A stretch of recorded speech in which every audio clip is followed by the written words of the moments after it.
নমস্কার দর্শক বন্ধু, হেলথ ইম্প্যাক্ট বাংলার এই বিশেষ পর্বে আপনাদের স্বাগত জানাচ্ছি। আজ আমরা দাঁত সম্পর্কিত অত্যন্ত গুরুত্বপূর্ণ দুটি বিষয় নিয়ে আলোচনা করব। আসলে যেই বিষয়গুলো নিয়ে আমাদের ধারণা স্পষ্ট নয় বা কিছু বিভ্রান্তি ছড়িয়ে রয়েছে, সেই ধারণাটা স্পষ্ট করার উদ্দেশ্যেই আজকের এই আলোচনা। আমাদের দাঁতের সমস্যা বলতে আমরা অনেক সময় দেখি দাঁতে পোকা বা ক্যাভিটি কিংবা দাঁত ক্ষয়ে যাওয়ার সমস্যা, যে সমস্যাগুলো সাধারণত আমরা শিকার হয়ে থাকি। বাড়িতে হয়তো কেউ আছেন যার দাঁতে পোকা হয়েছে বা দাঁত ক্ষয়ে গেছে। তো এই যে সমস্যাগুলো, সাধারণ সমস্যাগুলো, এগুলো কিন্তু তীব্র যন্ত্রণা সৃষ্টি করে এবং নানা সমস্যা তৈরি করে আমাদের দাঁতে বা মুখগহ্বরে। তো এই সমস্যা থেকে মুক্তির জন্য আমরা কখন কোন চিকিৎসাটা করব, কখন রুট ক্যানাল করতে হয়, কখন ফিলিং করতে হয়, কিংবা কখন ইমপ্ল্যান্ট করতে হয়, ইত্যাদি নানা সমস্যার নানা সমাধান তো কিন্তু সেই জন্যই দরকার বিশেষজ্ঞ চিকিৎসকের পরামর্শ নিলে কিন্তু আমরা বিভ্রান্ত হতে পারি এবং অন্যান্য যে মিথগুলো ছড়িয়ে রয়েছে সেগুলোতে বিশ্বাস করে আমরা কিন্তু নিজেদেরই ক্ষতি করে আনতে পারি। তো কাজে আসুন আমরা বিশেষজ্ঞ চিকিৎসকের পরামর্শ নেব, শুনবো। ডক্টর বিশ্বজিৎ পান্ডা কলকাতা শহরের বিশিষ্ট চিকিৎসক আমাদের সঙ্গে আজকে রয়েছেন এই পর্বে। আমি স্যারের কাছে যাব, তবে তার আগে বলি, চ্যানেলে যদি আপনারা নতুন এসে থাকেন চ্যানেলটিকে অবশ্যই সাবস্ক্রাইব করে রাখুন, কারণ স্বাস্থ্য সংক্রান্ত নানা বিষয় নিয়ে আমরা প্রতিনিয়ত আপনাদের জন্য আলোচনা করছি। ভিডিওটি শেষ পর্যন্ত থাকবেন, আশা করি আপনাদের এই সম্পর্কিত দাঁতের সমস্যা সম্পর্কিত যা যা প্রশ্ন আপনাদের মনে আছে সেগুলোর উত্তর আপনারা পাবেন এই আলোচনায়। ভিডিওটি ভালো লাগলে লাইক করবেন, শেয়ার করবেন। নমস্কার, আমি doctor Biswajit Panda, director of White Zone dental clinics.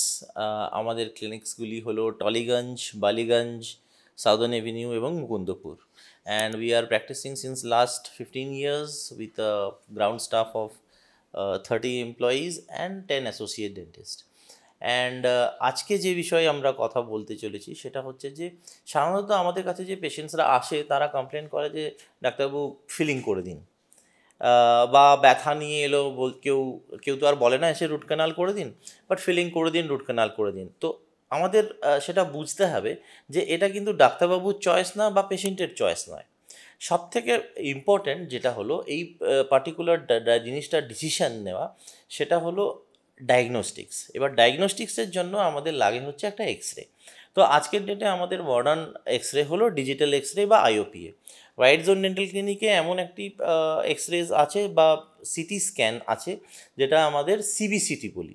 So ডায়াগনোসিসের জন্য আমাদের লাগে হচ্ছে একটা ডিজিটাল এক্স রে অথবা সিটি স্ক্যান অথবা একটা ওপিজি বা অর্থোপেন্টোগ্রাম বলি, যে ফুল মাউথ দাঁতের এক্স রে, যার মাল্টিপল প্রবলেম সেখানে আমাদের ফুল মাউথ লাগছে। এবং যেটা সব থেকে কমন ডায়াগনস্টিক ইনস্ট্রুমেন্ট সেটা হলো এক্স রে, সেটা সব ক্লিনিকেই আপনারা পেয়ে যাবেন, ডিজিটাল এক্স রে। এবার এই এক্স রের মাধ্যমে আমরা জানতে পারবো যে আপনার দাঁতের কোন লেয়ার অফ দি এফেক্টেড। সম্পূর্ণ দাঁতের কিন্তু তিনটে লেয়ার, একটা হচ্ছে এনামেল, একটা হচ্ছে ডেন্টিন, একটা হচ্ছে পাল্প। যে ভেতরের লেয়ারটা সেটাকে বলে পাল্প বা নার্ভ, তারপরের যে লেয়ারটা সেটাকে বলে ডেন্টিন, তার উপরের যে লেয়ারটা যেটা সব থেকে হার্ডেস্ট স্ট্রাকচার সেটাকে বলে হচ্ছে এনামেল। এই এনামেল, ডেন্টিন আর পাল্প, এই তিনটে অনুযায়ী আমাদের ডিসিশানটা হয়। তো এক্স রে নিয়ে আমরা দেখব যে ক্যাভিটিটা কত দূর এগিয়েছে। সাপোজ ক্যাভিটিটা এনামেল অবধি আছে, তাহলে আমরা কি করব ডাক্তারবাবুরা, এনামেল যতটা ক্ষয় আছে সেটাকে বার করে, মোটরের দ্বারা বার করে একটা ফিলিং মেটেরিয়াল দিয়ে ফিলিং করে দেওয়া।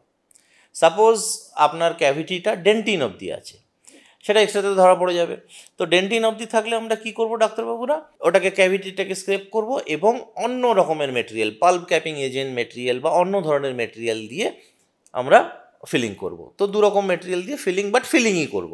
এবার ধরুন একটা কন্ডিশন যেখানে পাল্প ইনভলভ বা near to the pulp involve, তো সেখানে ডাক্তারবাবু কী করবে, যেখানে আপনি মোস্ট অফ দ্য কেসেসে, এই কেসেসে আপনারা ব্যথা নিয়ে আসবেন বা শিশির বা কোনো কমপ্লেন অবশ্যই থাকবে যখন নিয়ার টু দ্য পাল্প হয়, বা ইনফেকশন থাকবে। তো এই ক্ষেত্রে আমাদের রুট ক্যানাল ট্রিটমেন্ট করাটা কম্পালসারি। সো এটা কিন্তু সম্পূর্ণ পেশেন্টের ইচ্ছুক নয় বা ডাক্তারবাবু ইচ্ছা করলেও করতে পারবে না। সম্পূর্ণ জিনিসটা কিন্তু সায়েন্টিফিক এবং এভিডেন্স বেসড। তো এভিডেন্স বেসড মানে হচ্ছে পুরো এক্স রে বেসড এবং ডায়াগনস্টিক বেস। এরপরেই হচ্ছে যদি এক্সপোজ থাকে তাহলে আমাদের রুট ক্যানাল প্রসিজার করাটাই বাঞ্ছনীয়। এবার রুট ক্যানাল প্রসিজার কীভাবে হয়, হোয়াইট জোন ডেন্টাল ক্লিনিকে রুট ক্যানাল প্রসিজার সিঙ্গেল সিটিংয়ে হয়। তো আজকের ডেটে ওই মাল্টিপল সেটিংস বারবার গিয়ে রুট ক্যানাল করার প্রয়োজন নেই, সিঙ্গেল সেটিংয়েই রুট ক্যানাল প্রসিজার করা যায় এবং ব্যথাবিহীনভাবে করা যায়। কারণ হোয়াইট জোনে আমরা কি করছি, যে রুট ক্যানালস যেগুলো হয় তাদের স্পেশালাইজড ইনস্ট্রুমেন্টস ইউজ করা হয়। ডায়াগনস্টিক্সের জন্য আমাদের কাছে সিবিসিটি আছে in house, we have digital X rays. সবথেকে বড় ইম্পর্টেন্ট, রুট ক্যানালটি হলো একটি ব্লাইন্ড প্রসিজার, যেখানে ডাক্তারবাবু হয়তো এক্স রে বা ইনভেস্টিগেশনের মাধ্যমেই দেখতে পাচ্ছে। তো সেই জন্য দেখার জন্য আমাদের যেটা লাগে ম্যাগনিফিকেশান, খুব ইম্পর্ট্যান্ট রোল প্লে করে ম্যাগনিফিকেশান, যেখানে আপনার দাঁতের রুট অবধি ডাক্তারবাবু যাতে দেখতে পায়। তার জন্য আমরা ম্যাগনিফিকেশানের জন্য মাইক্রোস্কোপ ইউজ করি, ম্যাগনিফিকেশানের জন্য আমরা অ্যাসোসিয়েট ডেন্টিস্টরা লুপস ইউজ করে। So magnification plays a important role in root canal. এবার ইনস্ট্রুমেন্টস বা আদার মোটরাইজ ইনস্ট্রুমেন্ট, যে ডাক্তারবাবু সেম কাজটা 3টে সিটিংয়ে করতে পারে, সেই ডাক্তারবাবু এক সিটিংয়েও দাঁতটা কমপ্লিট করা যায়। সো রুট ক্যানাল সিঙ্গেল সিটিংয়ে হয় না, এটা সম্পূর্ণ মিথ। রুট ক্যানাল আজকের ডেটে ব্যথাবিহীনভাবে সিঙ্গেল সিটিং রুট ক্যানাল হচ্ছে, এবং রুট ক্যানাল করার পর একটা ক্যাপ করে নেওয়া always suggestible. It comes with a package, it's compulsory, it's not a option. Crown করাটা রুট ক্যানালের পরে, কেন কি রুট ক্যানাল করা দাঁত অলওয়েজ ভঙ্গুর হয়ে যায়, সেই জন্য রুট ক্যানাল করার পর ক্যাপ করাটা কম্পালসারি বা ইটস রেকমেন্ডেড। সো আজকে আপনারা বুঝতে পারলেন যে দাঁত ক্যাভিটি যদি লেগে থাকে সেখানে ফিলিং কখন হবে, কখন রুট ক্যানাল হবে, এবং এটা কিন্তু সম্পূর্ণ এক্সরের উপরে ভিত্তি করে ট্রিটমেন্টটা প্ল্যানিং করা হয়, না কি আপনার ডাক্তারবাবু চাইলে রুট ক্যানাল করাতে হবে, না আপনি চাইলে রুট ক্যানাল করা হবে, বা আপনি চাইলে ফিলিং করা হবে, বা ডাক্তারবাবু চাইলে ফিলিং করা হবে। এটা সম্পূর্ণ এভিডেন্স বেসড এবং ডায়াগনস্টিক বেসড। এইটুকু আমি অ্যাসিওর করতে পারি হোয়াইট জোনে, যে ব্যথাবিহীনভাবে সিঙ্গেল সিটিং রুট ক্যানাল আমরা রেগুলার বেসিসে করে আসছি। এবং ফিলিংসের ক্ষেত্রে আমরা আজকের ডেটে যে মডার্ন ফিলিংস, আগেকার দিনে যেরকম সিলভার ফিলিং,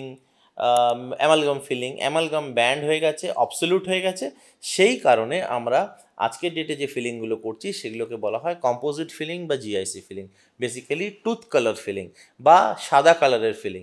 যখন নার্ভ ছুঁয়ে গিয়ে না থাকবে বা আপার লেয়ার বা এনামেল অথবা ডেন্টিন অবধি যদি ক্যাভিটি এফেক্টেড থাকে, সেক্ষেত্রে আমরা ফিলিং করে দাঁতটাকে রিস্টোর করতে পারি, এবং সেটা আজকের ডেটে হোয়াইট কালার বা টুথ কালার মেটেরিয়াল দিয়েই ফিলিং হয়। আজকের ডেটে যদি পুরনো কোনো অ্যামালগাম থাকে, বা always it is recommended to get a check up done every 6 months, so that যে পুরনো যদি কোনো ফিলিং থাকে তার কোনো সেকেন্ডারি কেরিজ যাতে না হয়ে গিয়ে থাকে, ডাক্তারবাবু দেখলে বলতে পারবে। অলওয়েজ ওই পুরনো ফিলিংগুলোকে চেঞ্জ করে নতুন ফিলিং বা নতুন যে মেটেরিয়ালস এসছে ইম্পোর্টেড যেগুলো আছে, সেগুলো white colour tooth colour material দিয়ে অলওয়েজ রিপ্লেস করে ওটাও সাজেস্টেবল। যদি পুরনো কোনো ফিলিং থাকে সেটাকেও রিপ্লেস, যদি ঠিক না থাকে সেটা, যদি কোনো সেকেন্ডারি লিকেজেস থাকে, ক্যারিজ থাকে বা লিকেজেস থাকে, সেটাকে আবার রিফিলিং করে নেওয়াটাও রিকমেন্ডেড। আরেকটা কথা বলে রাখি, যদি কোনো ডাক্তারবাবু ফিলিং করেছেন বা আপনি করিয়েছেন, উঠে গেছে বা খুলে গেছে, সেটা কিন্তু আপনারও দায়িত্ব যে সেটাকে আবার যাতে রিফিলিং করা হয়, বা নেগলেক্ট করবেন না। অবশ্যই ডাক্তার, যে কোনো ডেন্টিস্টকে অবশ্যই 6 মাস থেকে 1 বছরের মধ্যে একবার দেখাবেন, তাতে prevention is better then always cure. দর্শক, আপনারা শুনলেন এতক্ষণ যে ডাক্তারবাবু বললেন যে কখন আপনার দাঁতের রুট ক্যানেল দরকার, কখন ডেন্টাল ফিলিং দরকার, সেগুলো কিন্তু একজন বিশেষজ্ঞ চিকিৎসকই সেই সিদ্ধান্ত নিতে পারে। নিজে থেকে আপনারা সিদ্ধান্ত নেবেন না। দাঁতে যখন ক্যাভিটি হচ্ছে বা যেটাকে আমরা বলছি পোকা দাঁতের সমস্যা, কিংবা দাঁতে ক্ষত তৈরি হচ্ছে, তখন কি করতে হবে সেটা ডাক্তারবাবুর পরামর্শ অবশ্যই নিন। এবং যদি কোথাও ফিলিং করিয়েও থাকেন, সেটা কিন্তু পুনরায় মেরামত করে আগের অবস্থায় বা নতুনভাবে মেরামত করে দেওয়া সম্ভব, সেই প্রযুক্তিও রয়েছে। এবং মাত্র একটা সিটিংয়ে রুট ক্যানেলও আপনি করতে পারবেন। আরও বিস্তারিত যদি জানতে হয়, আপনার যদি কোনো প্রশ্ন থেকে থাকে, তাহলে আমাদের নিচে কমেন্ট বক্সে লিখুন। পরবর্তীতে আপনাদের প্রশ্ন নিয়ে আমরা আবার আলোচনা করব। আজকের মতো এই আলোচনা এখানেই শেষ করছি। ভালো থাকবেন, সুস্থ থাকবেন। ধন্যবাদ।